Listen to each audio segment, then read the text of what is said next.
So to get back to you, get back to your question, 3 values I try to live my life by: honesty, integrity. This is the transparency one. So if I can be transparent about this and that helps somebody else, great. That's the whole point of this whole deal. So it is, it's certainly not our normal topic. So we'll have to figure out a way to work that in or set this aside or something. But it'll be up and available. Yeah. Let me do the intro then. You usually do the hello and welcome. Okay. Sure. You said something that, well, I will talk about this. Do you want to talk about your experience at all with your mom and dad, or? Let's focus on you this time. Okay. Yeah. Okay. Super happy to. It is not unlikely, because it's unfortunately my way, that I'm like, yeah. And Richard's,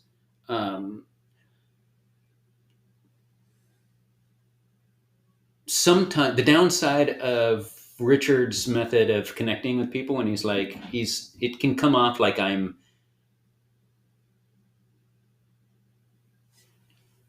feel like I am showing that I'm connecting on a subject when I'm talking about my experience on that too. I could understand how people hear that and think, oh, why are you trying to one up? Like, you're always trying to come up with a better story than me? Or why is, like, you think your story is more important than mine? That's not obviously my intention. I don't think you've ever taken it that way. But that's always what runs the risk. I think in this case, this is the Tim story.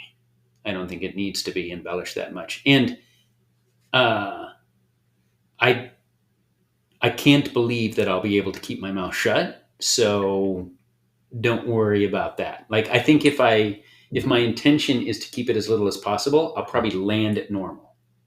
Okay. Does that make sense? Yeah. I just didn't want, I didn't want to ask questions of you, which is kind of my style, that you didn't want to answer. Right. So if you don't want to talk about your mom and dad, everything is on the table, but it's not the Richard show. Okay. Got it. So it'll be like a conversation. It will be like a conversation. Weird. Yeah. Weird. It'll be like a conversation. But kind of in the context of an interview, because you said interview, and so I prepared some questions. I saw you have a lot of questions. Yeah, I saw that. And it'll be great just to have a framework and some guide. And I'm trying to be much about that and give you the space. And that's why I want to add that I'm not intending this to be the S show. This is about that. Yep. One person's viewpoint. Yeah. Great. Cool. Totally cool. 2 things before we go. I would like the opportunity to just give a little background on my mom so people know a little bit. Question number 1. Yeah, perfect. Great. Would you like to peek at him or? Nope. But yeah, keep going. What else do you want to make sure is in there? I want to just turn. That's it. The other thing I was going to say is sometimes during the day I'm totally fine. Sometimes during the day I'm not totally fine. A lot of today I haven't been very good. So that's what you get today. And it's just part of the deal, I think, right? So yeah. So my second question is, tell me about your mom. Okay. Right. Give us a little background. Tell me about your mom: name, age, where she grew up, profession, that kind of stuff. Right. Yeah.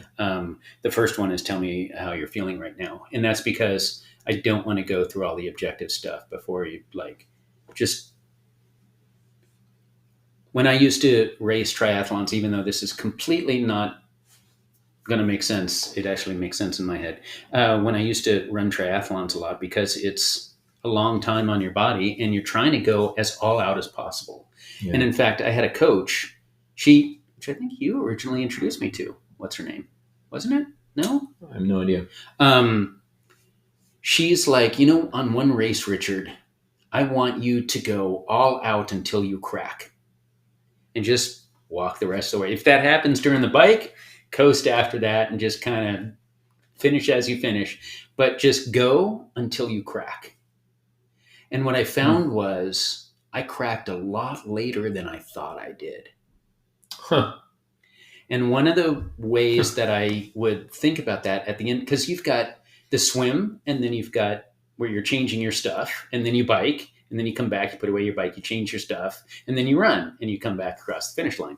And what I started doing periodically, like halfway or thereabouts through each one of those stages, and at each one of the what's known as transition areas. So you go into transition area, transition, you come out, is I would do a check where I'd be like, how am I feeling? How's my body feeling? What's my body telling me? What can I do? What can I not do? What's my plan? Right? And so that taking a time out to say, how am I feeling? What's my body doing? What's my plan? Because it allowed me to go far, to evaluate my body so that I could go farther and crack later, right? That I could push myself to the edge the whole time. I could keep myself on the edge if I just listened to myself sometimes. Yeah. Huh.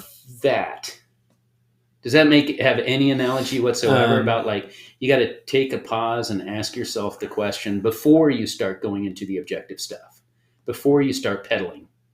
Well, so it makes, in terms of context for this, makes total sense. I would say that I feel like I don't have a lot of control right now nor do I necessarily want control of how I'm feeling. I just want to feel whatever I'm feeling. And,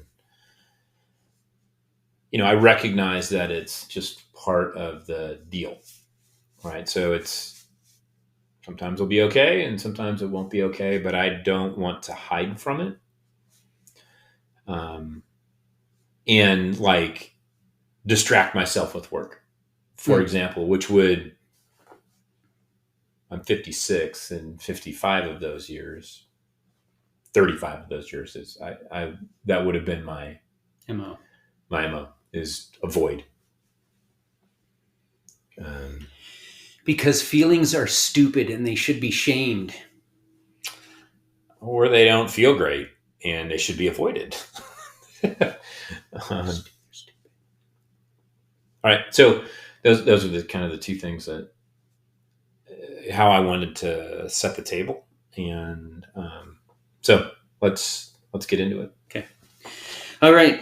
So Ava, probably you could have used some of that because it was part of the answer for the first question I'm going to ask. But here's the real start. Ready? Hi, everybody. It's been a tough week.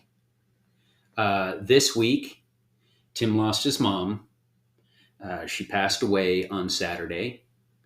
And we miss her very much. And so we're going to spend some time kind of talking to Tim about that process and what is going on with him right now about that. We all love him to pieces, so I really am very curious about everything that's going on. And so we're going to spend today talking about it. So our hope, I think our hope is some of you have been through this. All of us will be through this. Hopefully there's something in here that you can unravel that will help you either recognize what you're going through or give you a sense of what you might go through, or at least make you feel like you can walk with somebody that's been through some of the same thing. So there is every chance this can go wildly wrong. So we'll just do it and see what happens. Yeah, this is a universal experience in that everyone's going to go through the loss of someone in their lives. But while it's universal, it doesn't mean it's unimportant. It doesn't mean it's not special. It doesn't mean it doesn't feel unique to you. So it's actually a really, really important time. One of only a half dozen important times in your life. So with that, I'm going to start by Just asking you, how you doing? How you feel? Today's not been a good day. Um, and I'm my view generally on death is that it's okay. It's natural. It's universal. Um, for many, many people, it's a relief. Um, my mom was 89. She's had a great life. I mean, she had a great life, and that will be celebrated. That's at her service. That's what we'll do. It's going to be a celebration, not like a wake or something sad. So going into this, I thought this is what's supposed to happen, right? She's 89, or we have with science, we have gotten so good with science that we now outlive our design life. I think science keeps people alive too long. Um, in many cases, not just some cases. And I think that's where mom was getting. Her body was breaking down. She was in pain a lot. Had been for a couple of years. She had seen her friends and loved ones. Kind of her social network shrink, and she was a very social person. She loved that. Um, and I know that was really hard for her. And she is religious, so she believed that those people are waiting for her on the other side. So, um, so my belief coming into this very logical. I thought, yeah, it's okay. It'll be all right. I'm gonna miss her, of course, but so my expectation was set that I'd feel okay. Um,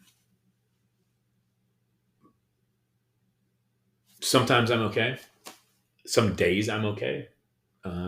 Today is Tuesday. Mom passed Saturday. Um, Today's not a good day. So I don't, by and large, I feel, today I feel sad and depressed, and I miss her a lot. Um, so today's not a good one. I have heard people describe the process of loss or that feeling, which I totally understand, as a ball in a box. And at first, the ball is really big in the box, and so it's very easy for the ball to hit the sides. And whenever the ball hits the sides, you feel it. Mm, And then over time, the box doesn't go away, the ball just gets smaller, right? So you'll that's interesting. still, Yeah, from time to time, still feel today. sure. Yeah, that's I've never heard that. That's a really interesting visual, and I think it's probably right. I've my dad died um, 20 years ago. God, 25 years ago, maybe. And so I mean, I've been through this before, not like this though. And I, I'm sure part of this I'll tell you about my mom and sort of who she was and about us, um, just to put a little more color on that. Well, that's in fact where we're heading next. Is I was going to ask you, let's back up and tell everybody about Lillian. Yeah. So my mom, Lillian Ritchie, she was 89 when she passed, which is a good damn long time. I mean, that's 89's that's a good life. She is one of seven siblings, um, and was born in a little town in Oklahoma, and they moved to, she and her parents and her two brothers moved to Merced, California, which is kind of central-ish California, where she met the person that she married. He's kind of high school football stud. And they ended up getting married and coming up to Washington State for work. And the two of them adopted me as an infant. So I'm 56. So in 1969 they adopted me, and it turned out that the football stud was an abusive alcoholic asshole. And when I was 4.5, he left, or was kicked out, or was arrested and left. So it's just my mom and me after that, from 4.5 to 13.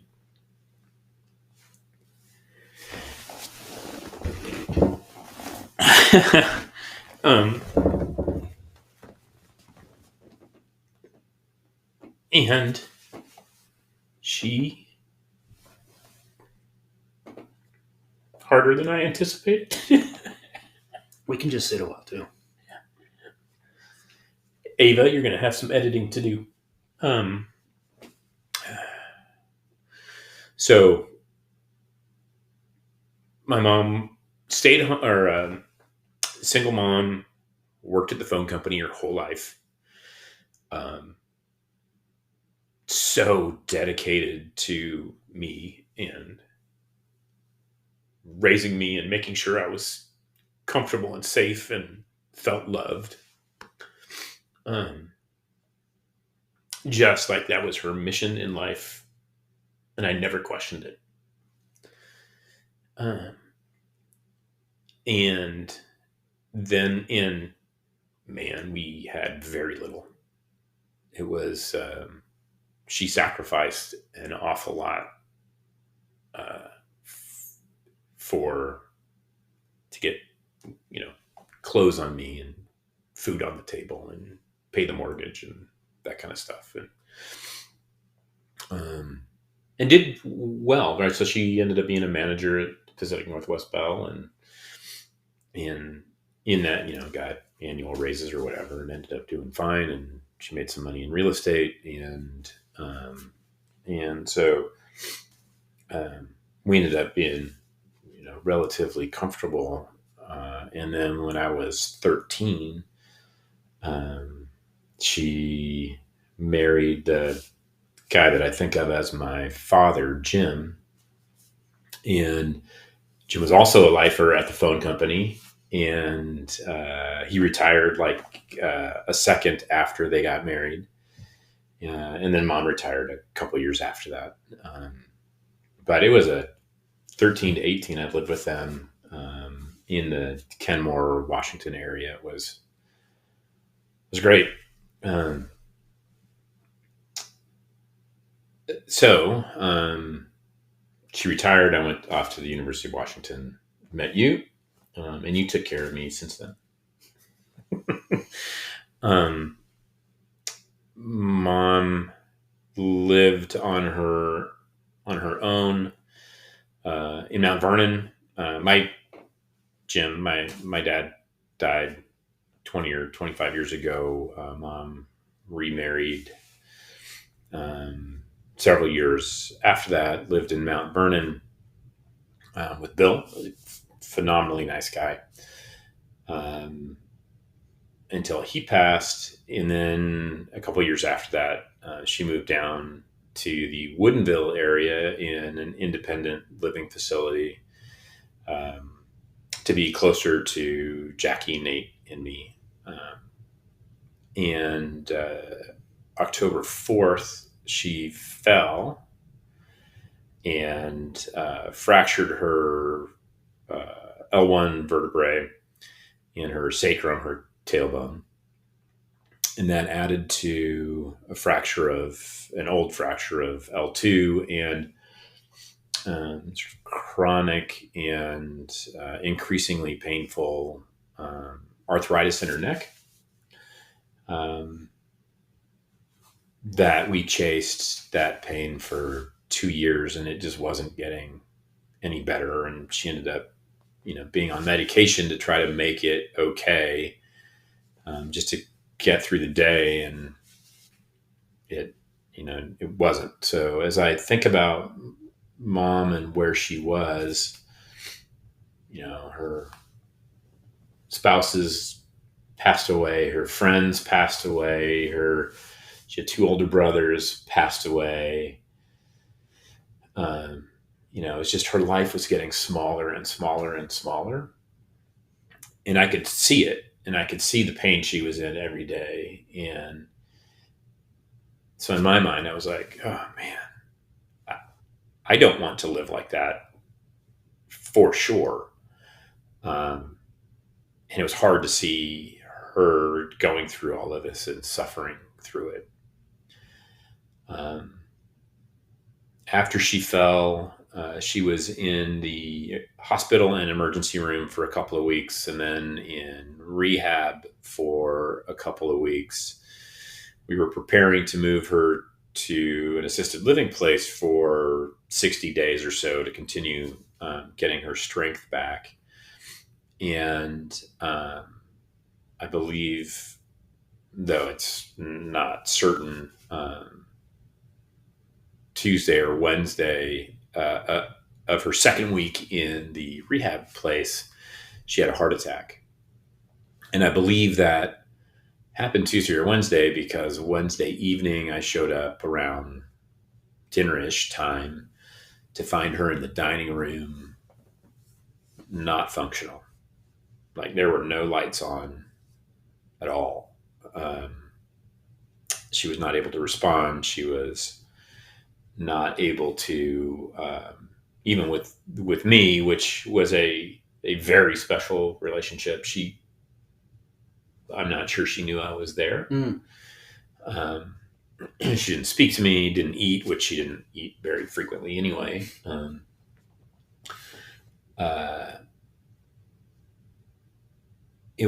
So I took her for the rehab places on Lake Washington. There's these beautiful paved trails that are right on the lake. So I took her for a little push stroll on those trails, and it was the only time she really perked up. So she began interacting a little bit when she was outside, and it was beautiful, and she could see the lake and the trees and fall, and it's been a gorgeous fall here. But not much, So we could have a conversation, but she wasn't quite to the level of, let's say, where she was Monday. Jackie, my wife, went to visit her Thursday with a nurse from the assisted living facility where she was going to be discharged and continue rehab. And got there Thursday morning, 10-ish, and mom was, again, no lights on. So didn't know who Jackie was. Didn't know why there was all these people in her room. Really, just like a zombie, kind of. And then I went back Friday, and same deal, just not present at all. And Friday morning, we decided to take her back to the emergency room, and it happened to be Halloween. Emergency rooms on Halloween are weird. They're just weird. So got her back to the emergency room. They started doing a bunch of diagnostics. That's when they determined she likely had a heart attack at some point. Her heart was functioning at 20% capability.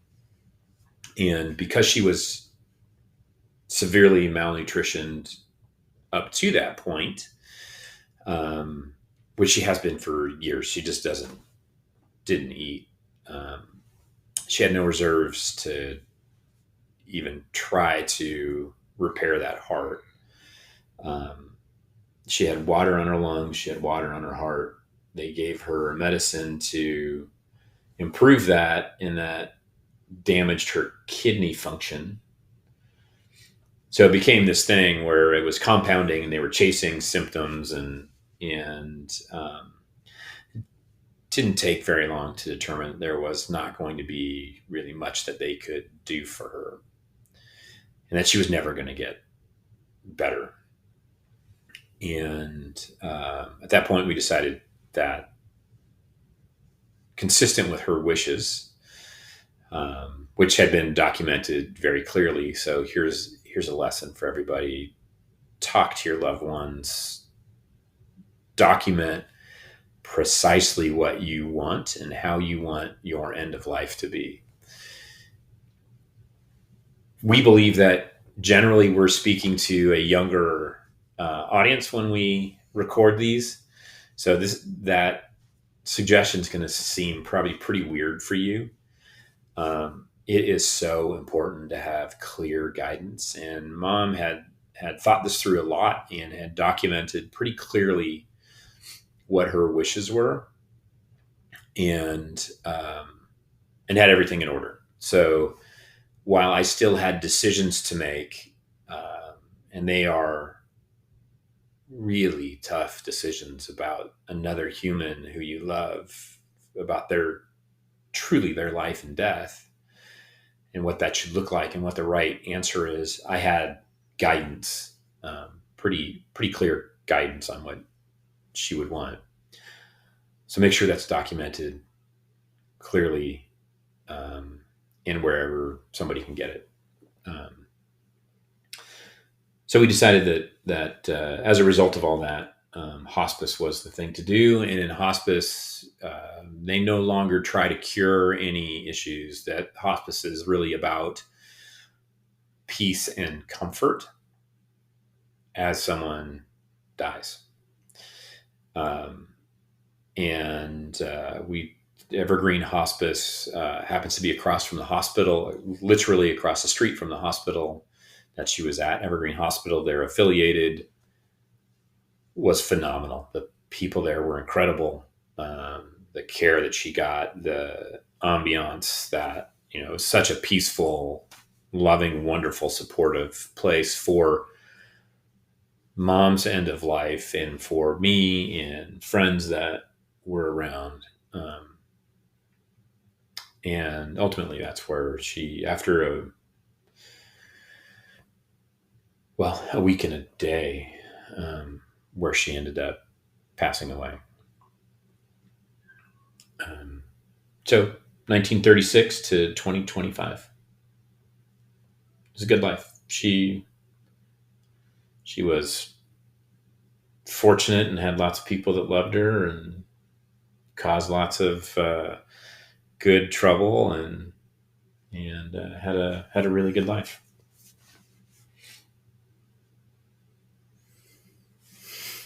There's man, I'm curious now about two paths. So you pick which one we go down. So we just spent a bunch of time talking about like that process toward the end, and maybe so one path we'll take, and I'll make sure we get to both. One path we could take right now is from that conversation with the doctor, where it was clear there was only one path. Yeah. There's that side and what that's like, and what surprised you about that, and what didn't. And then there's the back to Lillian path, which is, when you think about people, in this case, when you think about Lillian, when you think about Mom, like, what is the first thing that pops to mind? And then what are some of those other things that pop to mind? What's like the first thing? She was an instigator. I mean, that's a pretty easy one. Okay, let's get on that. Yeah. She was, so Mom was an instigator. She would just be goofy. And I'll give you some examples. I was told a story from one of her best friends that also worked at the phone company with her, that when an officer of the phone company would retire, they'd have these parties, and Mom would coordinate her staff. She was a manager at the phone company. Would coordinate all ladies on her staff to do things like she taught them the hula, and at one of the retirement parties, got them to dress up in hula stuff and do a hula at this guy's retirement party. And so I heard a couple stories like that where, and it was fun. She was, it was fun for them. And she was the one that was coming up with the ideas, coordinating the ideas, making sure everybody was on board. So she was the instigator. That's the very first thing I think of. Kind of a good troublemaker. The other thing that I think of, more in my role as a son,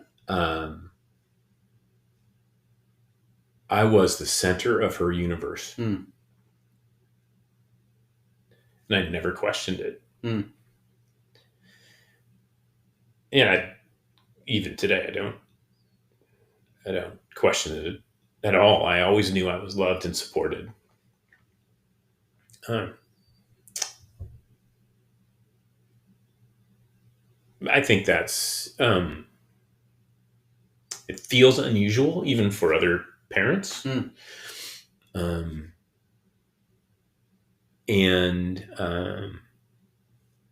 maybe it's because I've never had other parents. But to feel that support is unwavering, unquestioning. I tried to tell her the stupid shit that we did in college. That's why I giggled just now. She didn't believe it. Unquestioning. Yeah. She would not believe it. And I was like, no, that really happened. No, like, you're a good boy. Yes, no. My son wouldn't do that, so therefore you never did that. Yeah, exactly. Yeah. Yep. Yeah. Yep. So that's the other thing. And it would be disingenuous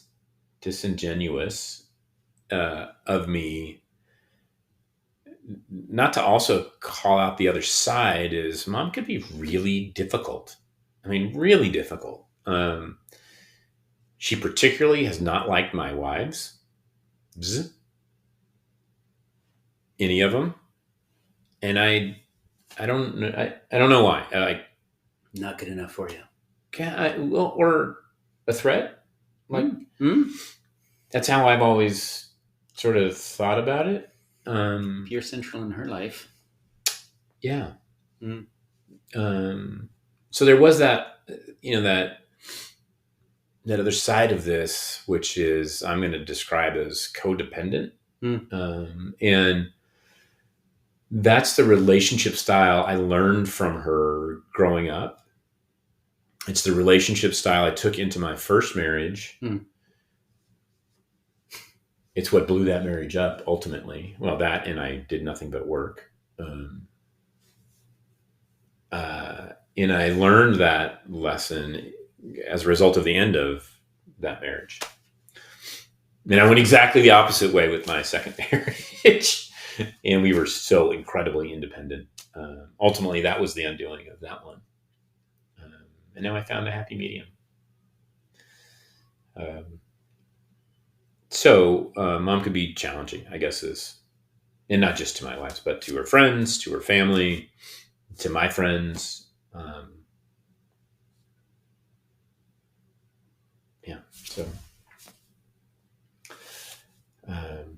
So I guess those are the things off the top of my head that I think of when I think of Mom.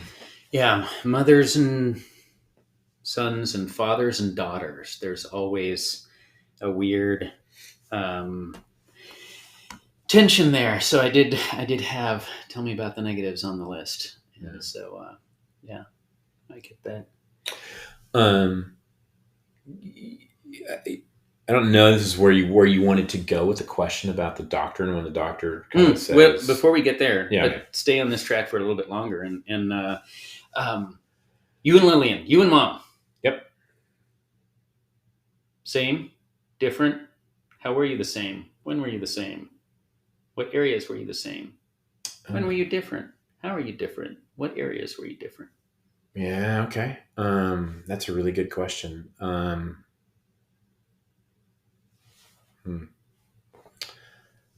Um, I would love to think that I have addressed and overcome the codependence thing.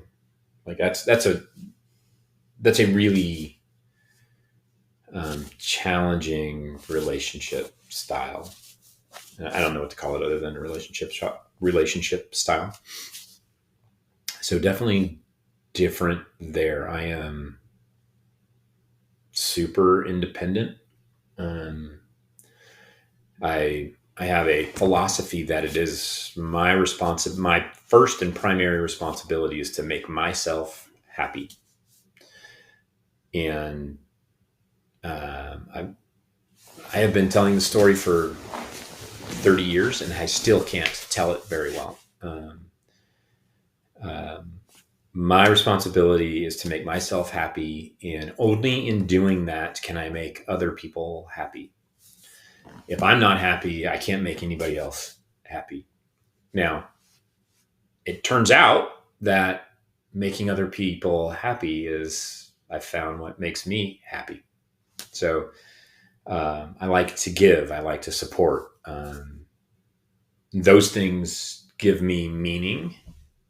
Um, so that is what makes me happy, thankfully. Um, Otherwise, I'd just be an asshole. Um, and that's the second thing about sort of this philosophy of life, that my primary responsibility is to make myself happy, is that has to be paired with don't be an asshole. Um, so there you have it. That's my Google's don't be evil. yeah. Actually, sure. It's just like Google. Yeah, they Anyway, took keep it going. from me. Yeah. So I'm gonna sue them. But back to this. That should go well. Yeah. Yeah. Yeah. That works out for people. So that's one way we're different. Okay. How was she then in that regard? Like, what was her life philosophy? I have no idea. Okay. I don't. Yours was, if I make myself happy, then I'm in a place where I can make others happy. And it turns out that making others happy makes me happy. So it's like quasi self-feeding. It's a path that goes up and to the right and has a self-feeding loop in it too, right? So yeah, but now you're describing that as different from Mom. Well, I don't know that I'm describing it as different from Mom, because she liked to give. That gave her, like, Telephone Pioneers of America is the telephone company, charitable organization, and she and Jim were, and Bill were heavily involved in that. I don't know that she would think of that as an organizational philosophy to her life. I don't know that she ever had that thought. Maslow's hierarchy of needs, right?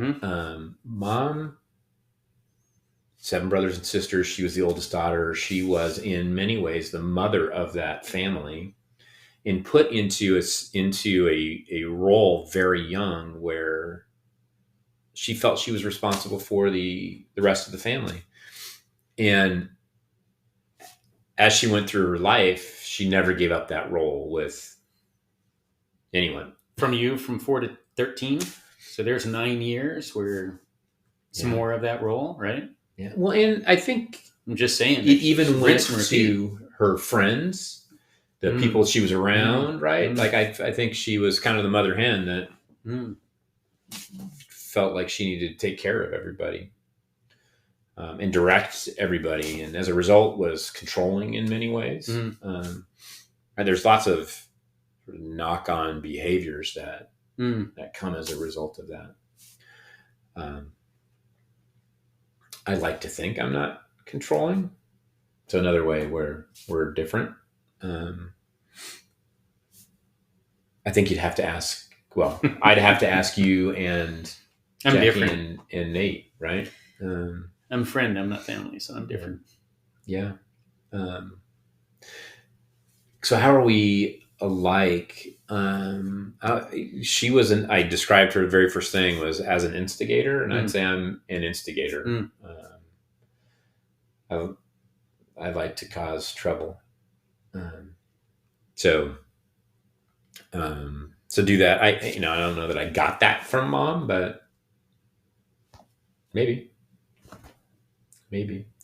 I was adopted. Mom and Ted adopted me when I was an infant. And I am curious about sort of nature versus nurture, right? So what genetics do I have that are driving me in a particular direction, and what was just modeled for me that's driving me in a particular direction? I don't know. I mean, I don't think I'll ever be able to answer that question. I wanted to track down my birth parents at one point. I've never been all that interested in who they are or what they do. I kind of wanted to know about the health records. That'd be interesting. Genetics, what am I made up of? Croatian, it turns out. Oh, you've had some 23andMe? Yeah, it's 23andMe. It was one of those. Ish. Yeah. And I have a bunch of Croatian in me, so I couldn't even point to Croatia on a map. I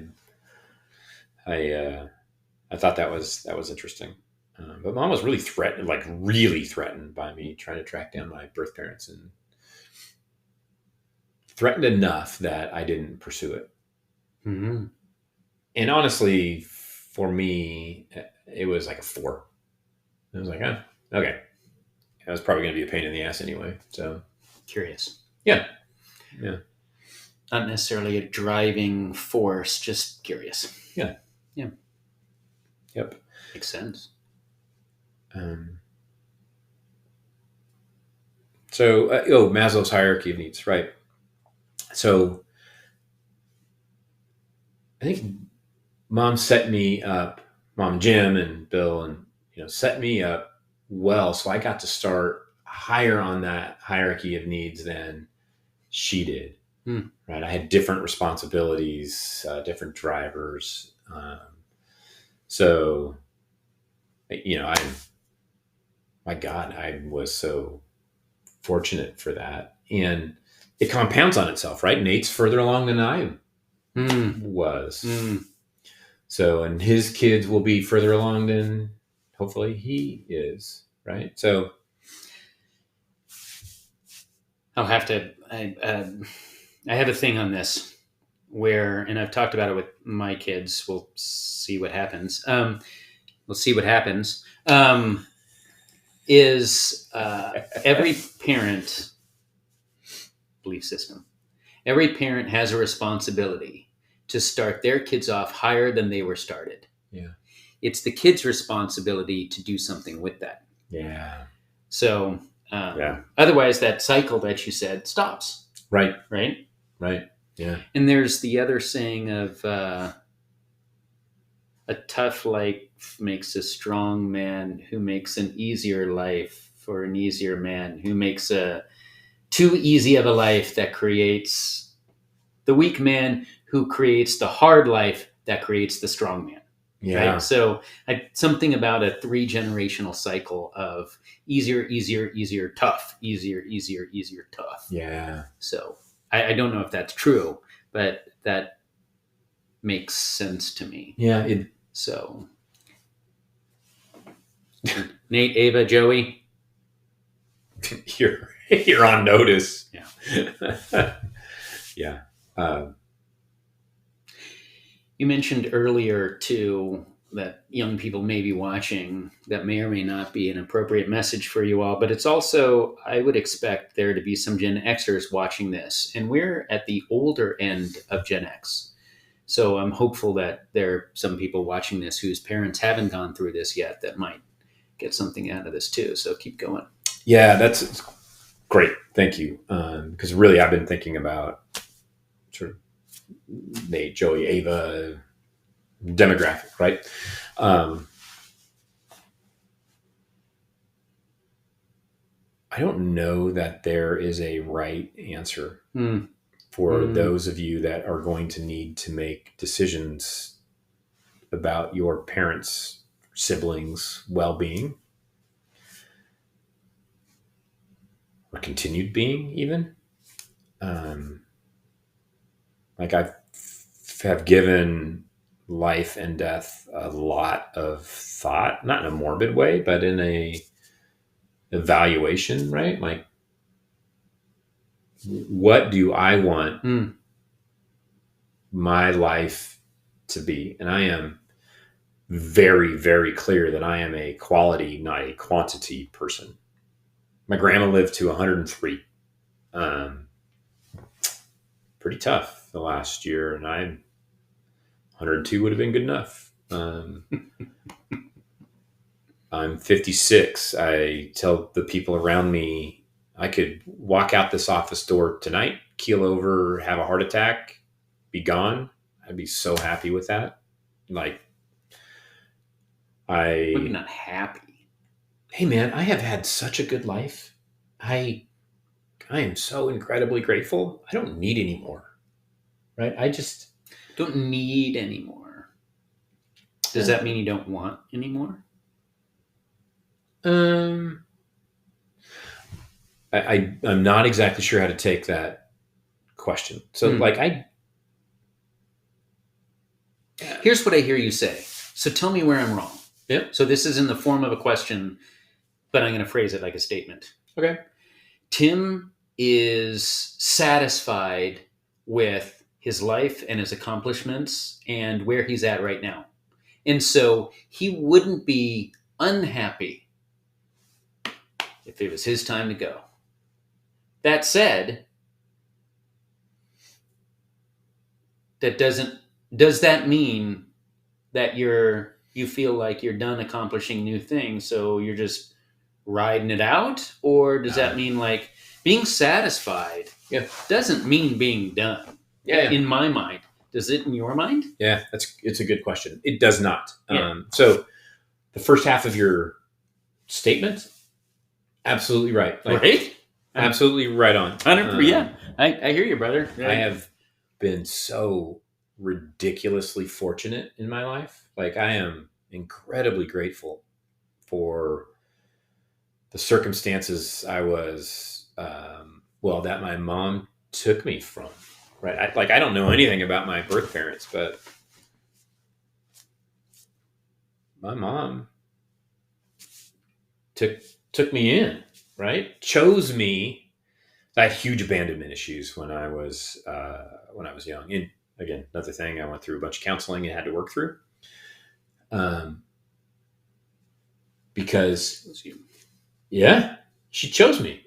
So like some people chose to give me up, and that's what I clung to for years and years and years. Like, why wasn't I good enough? Why didn't they want me? Someone wanted you. And then here comes mom, right? Yeah. And 100%. Yeah. And how bad did she have to want it to go through it? Like through all the paperwork and all the interviews and all the waiting in the 60s. And all the, oh my gosh. Yeah.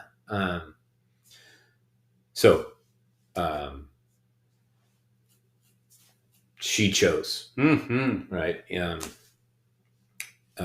She chose. And as a result of that, I've had this incredibly, ridiculously fortunate life since then. And all at the top of Maslow's hierarchy. Yep. So I am satisfied. Like, I don't need more stuff. I don't need more money. I don't need crowds of people around or new crowds of people around. I'm satisfied. So I will not feel bad if I kick it on the way out the office door tonight. That does not mean that I feel like I'm done. And the fact that I'm sitting here having this conversation on camera is, I think, evidence of that. No, I agree. I hope at this point we can give back and help others. And that's the mission now. It's not just hoard and more. It's how can we make it better and easier for others? And now I feel like we're fighting motherfuckers all over the place to do that. Right. So it's even more of a mission. So did that answer your question? Yes, it did. But let's keep going on it. We were on similar to similar. And the way we started talking about it was talking about things. And that reminded me that there are 3 things all about Tim. And I'm wondering if you could walk us through the 3 things. You mentioned them also earlier when we were chatting earlier today about how you're all about integrity. Yeah, okay. And then, but put that in the context of Lillian. So first, please describe, let us understand, and then talk about, are there connections there? Are there not connections there? How does that weave together? It's a really interesting question. So what Richard's referring to is, I do everything I can to live my life by 3 core values. Honesty. So I always tell the truth. I will not lie.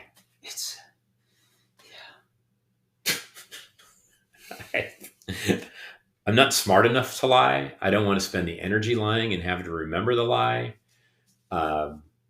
So it's just, it takes way less energy just to tell the truth, even when it is clearly going to hurt. And it does sometimes.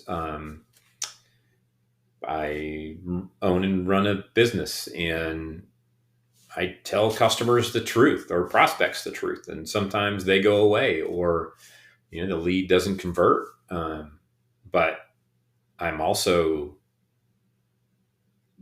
telling my story, my truth, to them, and then they can make whatever decision they make. So honesty is the first value. Integrity is the second value. And the way I describe this is, even when nobody's looking, I try to do the right thing. And so what's the right thing? It's a natural question. I decide what the right thing is.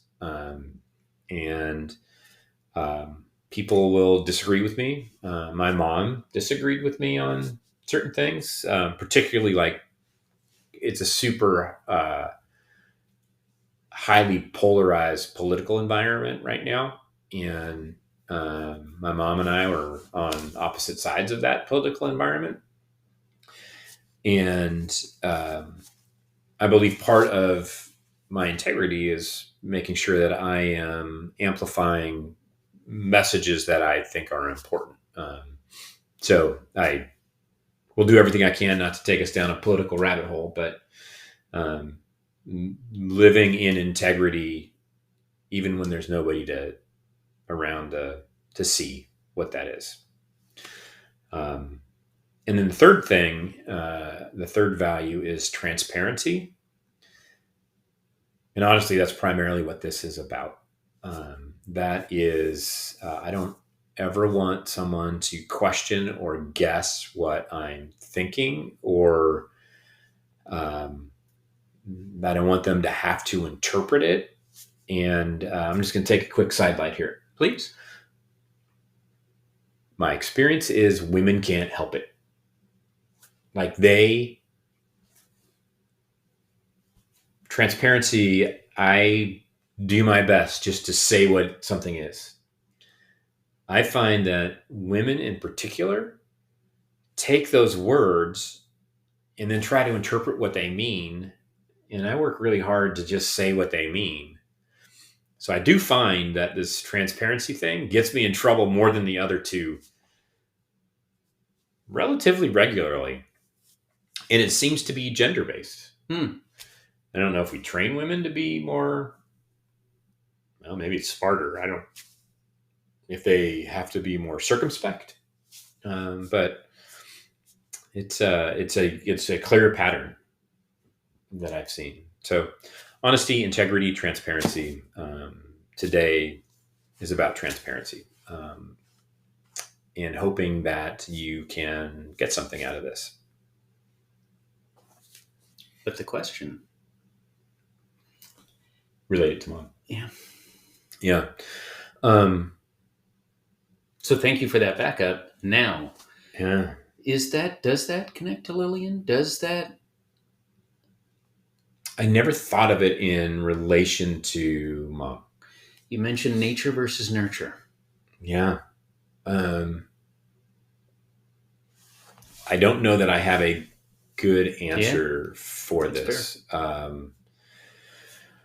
What I can say is I believe mom lived in what she believed was integrity for her, right? So, and only the individual can determine what that is, can define what that is. I don't know that mom was particularly transparent. And different time, different place. Yeah, for sure. For sure. Growing up a woman in a man's world as a single mother in the 50s. Yeah, in the 50s and 60s. Right? Yeah. In a pretty traditional family, right? 7 kids. From Oklahoma to mid-state California. Farm country. Yeah. Yeah, it was there wasn't LA. That's, or San Francisco or whatever. Mm-hmm. This is Orange County old fashioned. Yeah. Not that, so you know what I mean. So I don't know that she was particularly transparent. In fact, I saw her in different situations sort of become a different person to match that situation, right? And I think that's very natural. I think a lot of people do that. In fact, I did that for the longest time. I would have a persona at home, and you've known me long enough to see this, right? So I would have a persona at home and a different persona at work. And I did that for the longest time. Certainly through the end of my relationship with Heather. And then I never knew. I mean, I didn't recognize that about myself. And then it was pointed out pretty frequently. Totally right.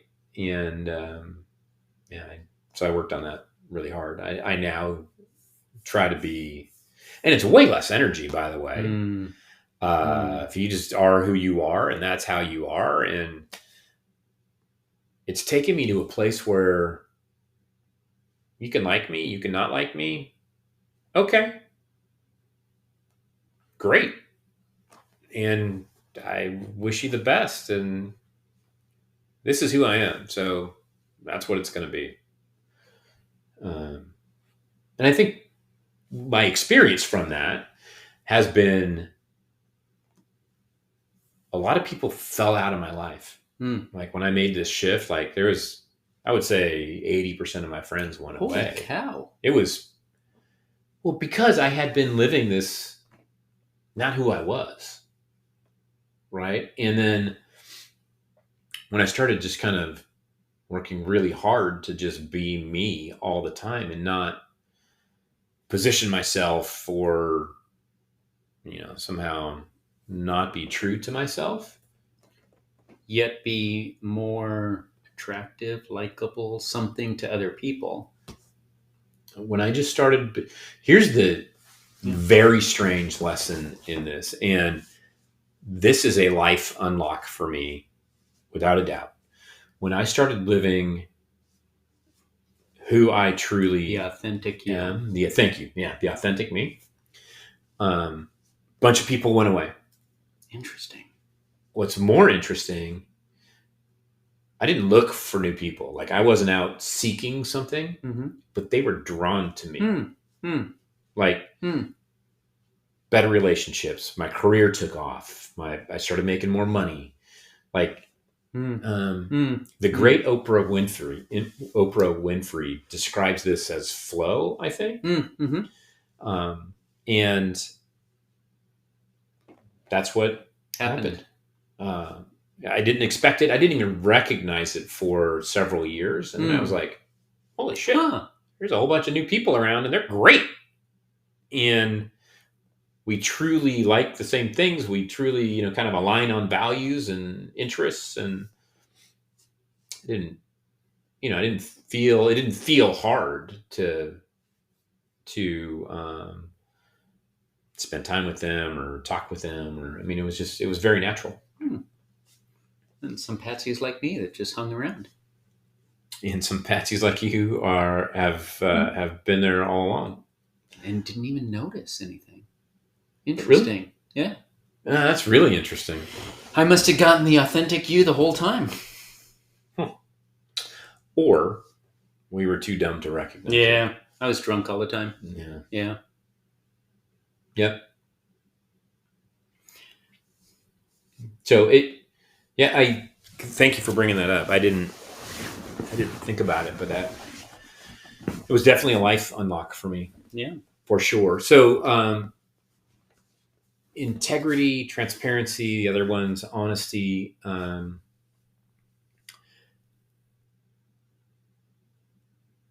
don't know. Yeah, I'm not gonna. I can't say mom modeled it for you. Well, I don't know that she consciously thought about it. Right? Exactly. And now we get back to this Maslow hierarchy of needs thing, right? Exactly. So she's trying to freaking survive. Yeah. Right. And I'm looking for a fluffy pillow. Yeah. So we were just in different places at different times in society and different genders. She made a tough life invisible for you. Oh, right. You mentioned that there was always food on your table, always clothes on your back. Yeah. You didn't see the work necessary to achieve that. Yep. Right. Yeah, that's really good. Right. Yeah. It's true. We've been putting the food on tables and roofs over heads and clothes on backs now for a while, and we know it's work. So imagine, right? Imagine. Yeah. Imagine the fear of being a single mother. Right. With a job, thankfully at a stable company. But look, I've probably had 12 different companies I've worked for, 15, 20. A lot of different companies. And I was in a position to make those choices, to leave, to sacrifice myself. Mom never felt that. She had the ability, the safety to do that, right? And I never questioned that I had the safety to do it. Not because, and I couldn't let myself go back and lean on mom and dad. There's no way. But if I had to, it would have always been there. And I just don't think mom had the same resources like that. Yeah, back to my Maslow, I guess. I've had this discussion explicitly with my daughter, where I'm hopeful that hopefully this is the way I said it. She can let you know whether I said it this way or not. But hopefully I can create a state where you can afford, you being her, you can afford to take risks because you always know there's a place to land. You'll never be under a viaduct. For our parents, them taking a chance Real was a consequences. bigger risk than you and I taking a chance. Yeah. Yeah. Right? Yep. Yeah. And those, the sacrifices it took to put us into a position to do that and to do this and to do this. It's tremendous. I sometimes think about in that context of you've got a majority, if not single breadwinner in the family, knowing, having that on your shoulders, and then you have to take someone's shit. Mm. Yeah. I bet our parents took it Oh my God. Yeah. for us. Yeah. For safety, for knowing that they were the breadwinner. And yeah. Right? Anyway. Can you, what decision would you make about that? Someone's flipping you a bunch of shit. I'm now in the place where I don't have to take it. Yeah. I can tell you to fuck right up. I'll do it nicely, but the client I don't like, I've fired clients before. Yeah. At a advertising agency, we had a client that turned out to be kind of a dick, both in sexual and race bigotry. And it expressed in terms of when pulling together the commercial, as they were expressing their interests, what they wanted, it was clear they didn't want some things that were gender appropriate, that were race appropriate. So I'm making this gentle. It was serious at the time. So we had a contest as an organization, how to fire the client. We turned it into a thing. And I am so proud of that company. And being an advertising agency, we had a copywriter. So someone that's good at words, someone that's a professional at words, who wrote a treatise that would make your heart soar, that fired that client. And I have remembered that moment. Look, it brings me satisfaction to this day. That is what I will do when I meet someone that ain't got three things. Yeah. Yeah. Anyway, I can make any story about me. Yeah, love it.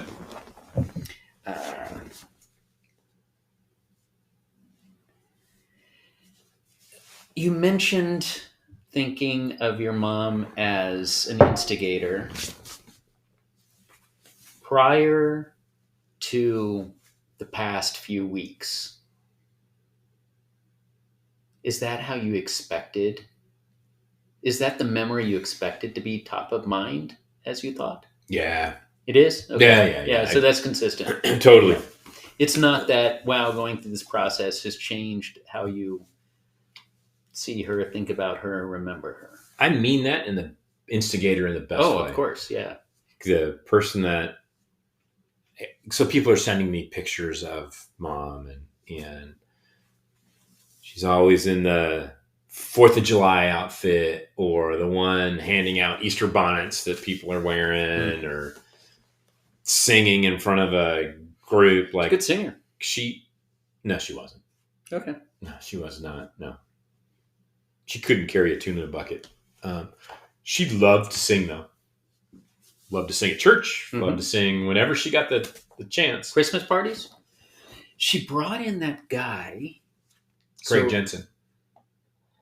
Essentially, and he would talk to, like Brendan and me, he talked to us one Christmas party about how, yeah, she invites me because she knows I can play the piano and I'll get everyone singing. So, sorry, guys, I got to go do my job right now. And he would walk over to the piano and be like, hey, everybody, right? So, Craig Jensen. Okay. Love him. So you know exactly who I'm talking about. You know exactly the role he was supposed to play. And it was a good Christmas party. Like, damn, everybody was singing. She She did it right. Oh yeah, and she loved to She put the organize. pieces in place. I tell you, so um, Chess. talking to lots of people about my mom being in heaven, right? And um, she is up there coordinating something right now. I have no doubt. I have no well, I I have serious doubts about heaven, Mm. but I choose to believe at the moment that she is in heaven with Jim and Bill and her mom and dad and brothers and friends and making them all dress up in hats and sing stuff. Yeah, that's the picture in my mind.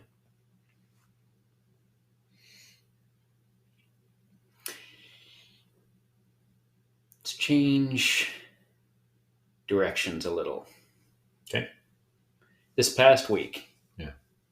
longer than this past week. This past week was just this past week, but this time period when it was time.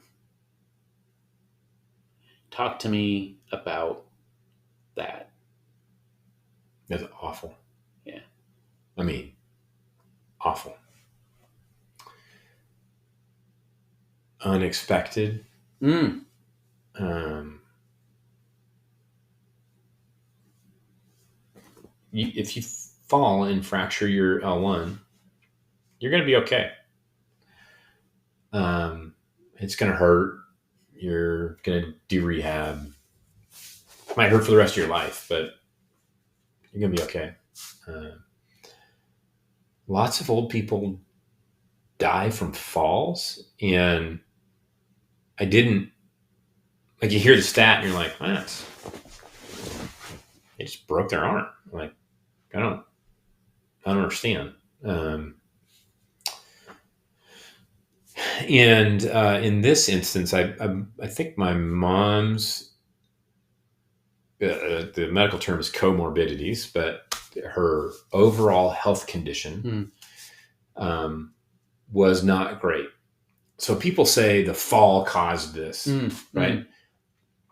I think her overall health significantly contributed to the fall, and the fall accelerated all this other stuff. So what was it like? It was lots of quiet time with just mom and me. It was time watching her suffer. I got several calls at 5 a.m. of her screaming in pain because she didn't have her pain medication dialed in. And they were trying to give her the minimum so that she would continue to heal and wouldn't be gorked out all the time. They hadn't figured out that range, and having to go and be an advocate for my mother. I don't know anything about medicine. And I just wanted my mom to be comfortable and okay. So I felt like a protector. I felt like an advocate. I felt like I had to be a bully and demanding to make sure she got what she needed because the medical system is, I think she got good care. So I'm going to preface this by saying that. But our medical system is fucked. It's bad from the kind of food that we grow through the pharmaceutical industry, through insurance and hospitals and kind of this, I forget the term that people use, but sort of the medical industrial complex. It's bad. When mom was at rehab, I felt like she was warehoused. Like they just wanted to keep her drugged so that she was quiet, so that she wouldn't cause problems. There's all these siloed doctors and appointments and specialists. There's nobody pulling together a full view of the patient. So that ends up being me, and thank God Jackie, who know about COPD and her heart and the medications that she's on, and how long she's been on pain meds and what amounts, and are aware of her discomfort. It's unconscionable to me that there isn't an individual, and I'll call him a patient advocate, which I know is a term in hospitals, but it feels like there should be somebody that knows something about medicine that is looking after a whole human being. And there is not, unless you're super wealthy and you can pay for somebody to do that. Right. So there was that side. There was also lots of quiet times with mom where I, when she could interact, just sit and talk with her, and even after she couldn't engage anymore, just tell her how much I am grateful.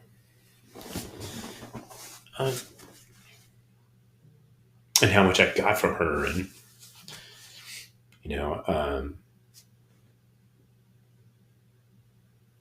what I appreciated in my memories, and just the goofy things that we did together. And then, realizing that she was not going to get better. It almost seems harder now than it was in the moment, because I was very much executing in the moment, which is a natural place for me, right? To just get shit done, take care of her, defend her, advocate for her, make sure she has what she needs, and the care that she needs, and the emotional support that she needs, that she's comfortable, that she's has her best shot at getting better. And then making decisions for somebody who has sacrificed everything for me, who chose me as an infant to live or die. And trying to step away from how I feel about myself and my view on life and afterlife and the way I want to live and end, and make sure that my mother's wishes were reflected in how she was treated at the end of her life. Honestly, it's a fucked up place to be. It is not good. I did not feel great about making life and death, and ultimately death, decisions for my mom. I don't wish that on anybody. And I don't question the decisions that I made. I think they reflected what she would have wanted. And I don't think I'm going to have regrets about it. I'll have regrets that she's gone. I don't think I'll have regrets about the decisions that were made to try to get her better, and then ultimately to allow her to die peacefully, to give her the gift of dying peacefully. Took a long time. Took longer than I expected. Mom went into this with not a lot of resources, meaning health resources. She was quite malnourished. She had, her lungs are bad, her heart's bad, her kidney and liver was bad. And she still lived for a long time. She didn't eat for well over a week, and probably a week prior to that,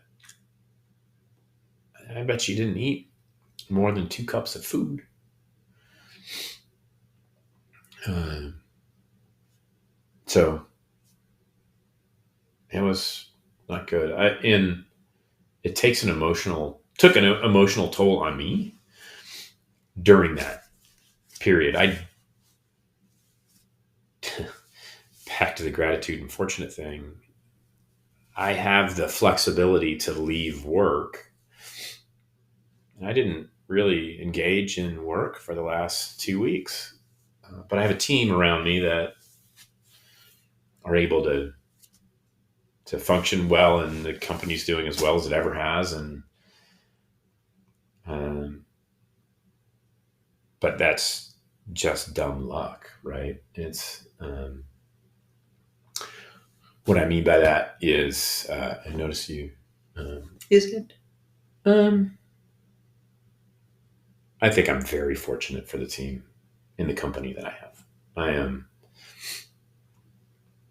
so grateful that I had the opportunity to spend the time that I did with mom, and I could just walk away and it was taken care of. Work was taken care of.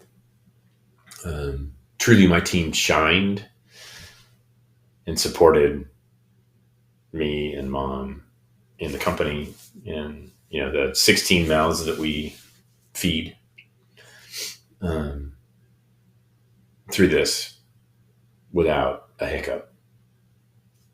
I'm really proud of them and grateful to them.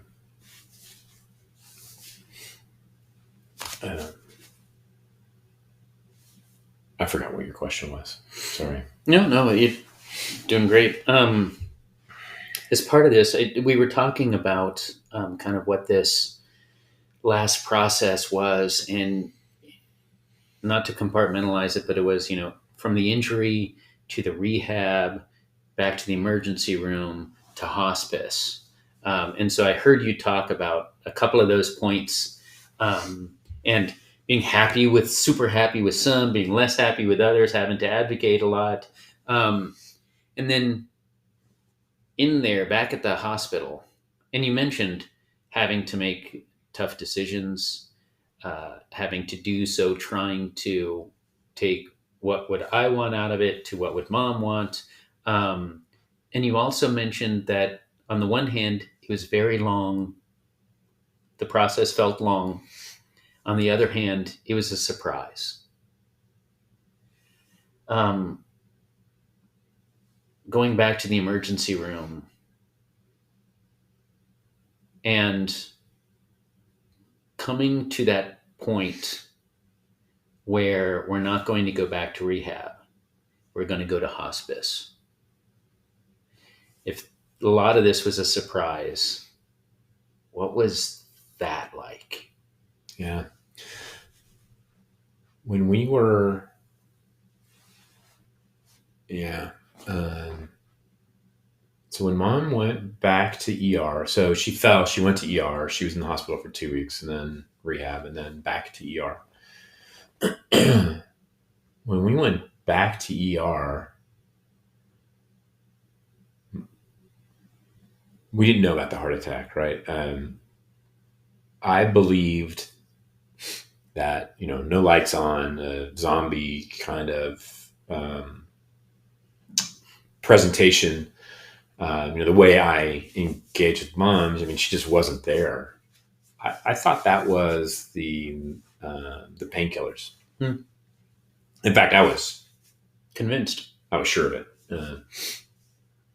And then when we got to ER and they started doing heart tests and figured out what was going on, and her heart wasn't pumping, so it wasn't pumping oxygen to her brain or water off her lungs or off her heart. Like the whole thing was just breaking down.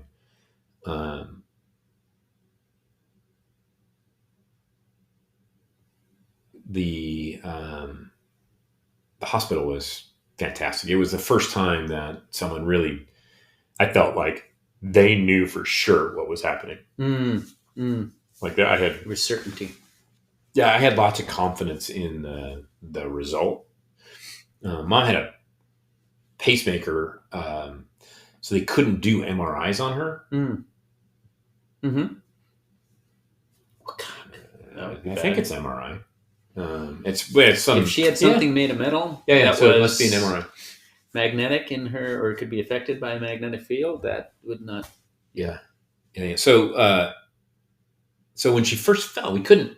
Like, we had a really difficult time tracking down what was happening. They took X-rays and CTs and these weird electrode tests, but they EKGs and whatnot. Yeah. Well, it was also for pain. Like they were trying to. Interesting. They were trying to use these electronic pulses to determine how pain was moving through her nerves. Oh, interesting. That was really interesting. Yeah. But it was not an MRI, which would have been more definitive, very clear. And anyway, it was good to have the certainty of knowing what was going on with her heart. And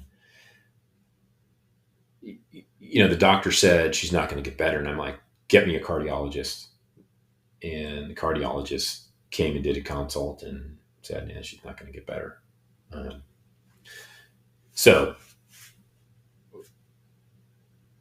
at least and I believed it for sure. And it's sort of one of those solid points that you can stick in the ground and make a decision from, right? It's not like, oh, there's a 30% chance you could get better. Well, there's a 30% chance and we're going to go for it.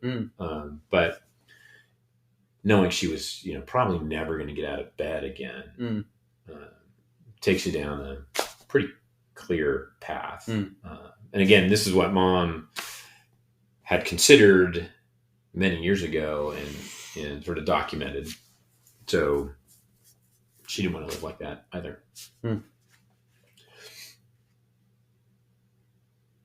Yeah. It made this as terrible as making this decision to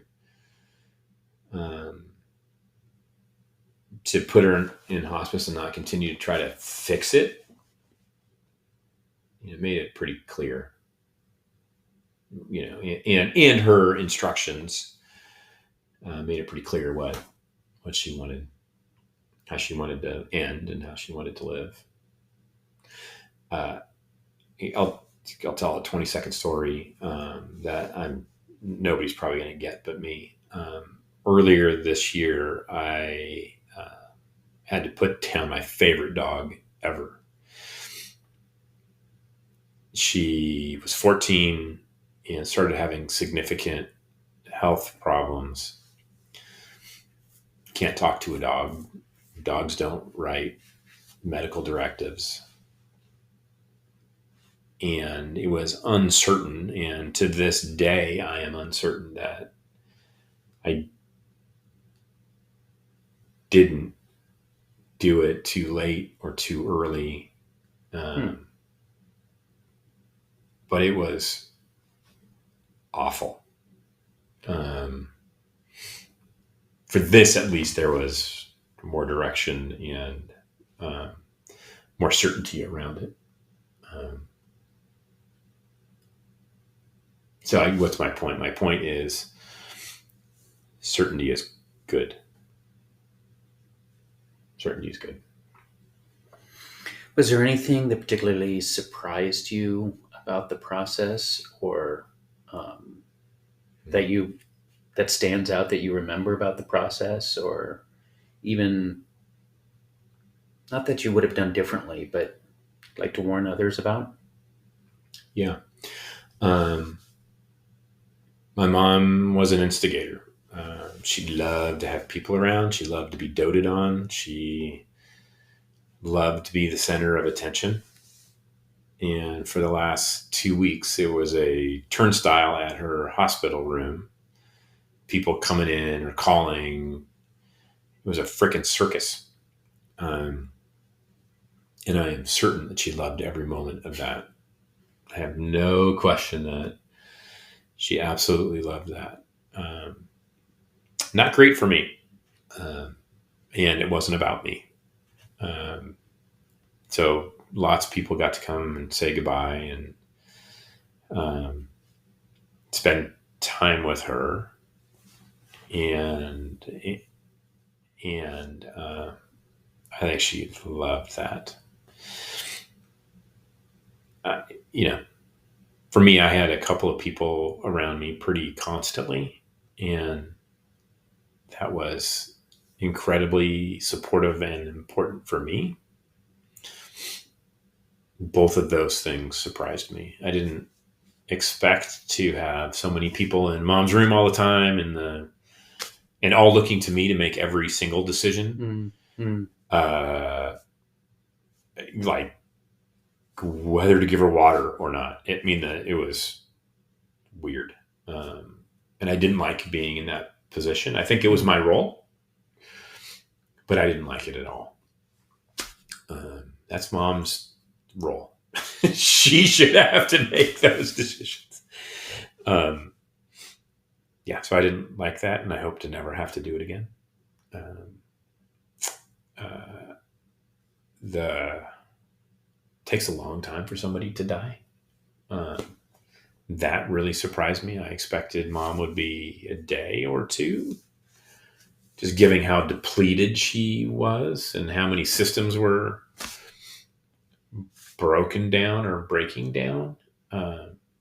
Still took a really long time. Um, she was peaceful and comfortable that whole time. So I'm grateful for that. I am really grateful for hospice. They were absolutely amazing. And man, doing that job day in and day out, I just can't. Those people are angels. Really incredible. Um, getting the last day, I got to spend half a day with her, or just her and me. Uh, and she wasn't conscious or anything. They say, I don't know how they know, they say that people can hear you even though they seem unconscious. Uh, so I talked to her, told her stupid stories, some good stories. Read her the Merced County paper, uh, particularly the auctions section. I don't know why. And that was great spending that time with her.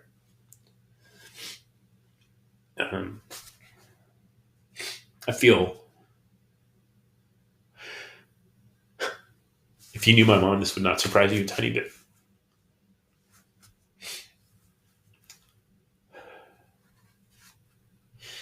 Her last words were that she loved me.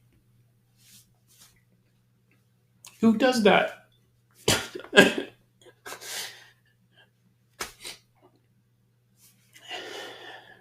Who does that? That's crazy. Uh,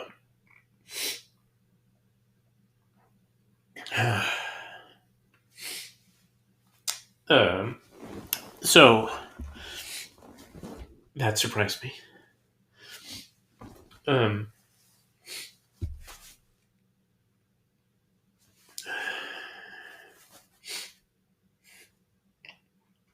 I feel guilty, um, which also surprises me, given my view of death, and that death is not bad. It's not good. It just is, right? It's natural. It's will happen to every single one of us. Um, but I still feel guilty because I wanted her to have that relief. Um, like I shouldn't feel relieved that she's gone, and I shouldn't feel relief for her that she's gone. That has really surprised me. I didn't expect that at all. Um, I would say that's the biggest surprise of the whole thing is that feeling of guilt. I don't really feel guilt in my life. Um, Mom, she used guilt to get me to do things, and that worked for a long time, but it doesn't anymore. So I don't really do guilt. I feel guilty about this.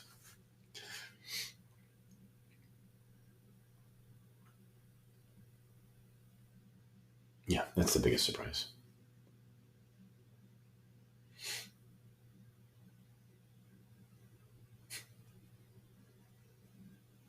I'm incredibly grateful. I have an amazing life built on the foundation that Mom set. So I guess all I could, my greatest hope is that I can honor that and do the same thing for the next generation and broaden the impact to others.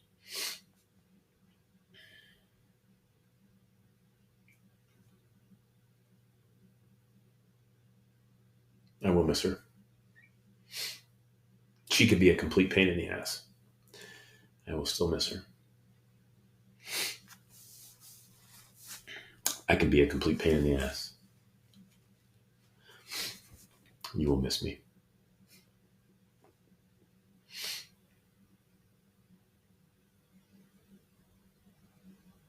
Thanks for doing this. If you don't mind, if I can get through it. I've known Lillian for 40 years, for nearly 40 years. Wow. So kids these days just know that this is a thing. I wrote some words. When I think of Lillian Ritchie, I think of strength. The kind that comes from conviction and from loving deeply, even when life isn't simple. Lillian cared fiercely for the people she loved, no one more than her son, Tim. She wanted the very best for him, and she believed in him completely, sometimes when he didn't deserve it. She has opinions, and she wasn't shy about them. You never really had to wonder what Lillian thought about something because she would happily tell you. But underneath that honesty was a heart that only ever wanted the best for the people she loved, especially Tim. By the way, fishing makes Tim happy, and he has told me that some of his earliest fishing memories are quiet ones. Lillian took him to the lake. They sat by the water, a rod in his hand, a book in hers. The two of them sharing that stillness together. That's who she was. Steady, loving, present in her own way. Tim is one of the finest people I know. Loyal, thoughtful, and full of integrity. That doesn't happen by accident. It's a reflection of the love and lessons his mom gave him every step of the way.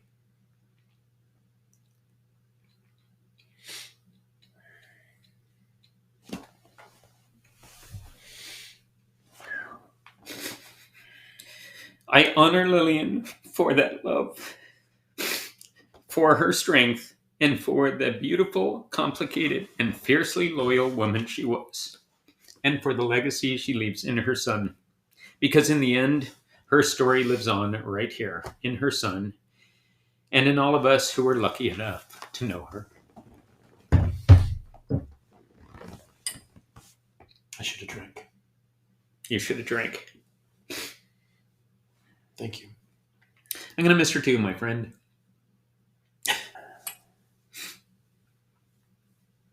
I'm glad I had a chance to say goodbye. Yeah. Yep. Why is reading Me hard? too. You're a math guy. I'm a math guy. Words are hard. Words are hard. Feelings are stupid and they should be shunned. Someone shame me for feelings. Maybe we'll get comments about feelings. We can edit that shit out. We can delegate that to someone else to edit out. Yeah. I don't want to see them.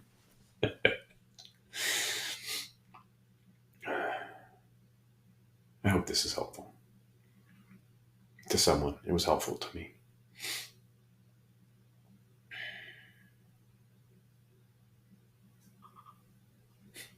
I'm going to go drink some more. Yeah, good plan. I'm going to see if we recorded this.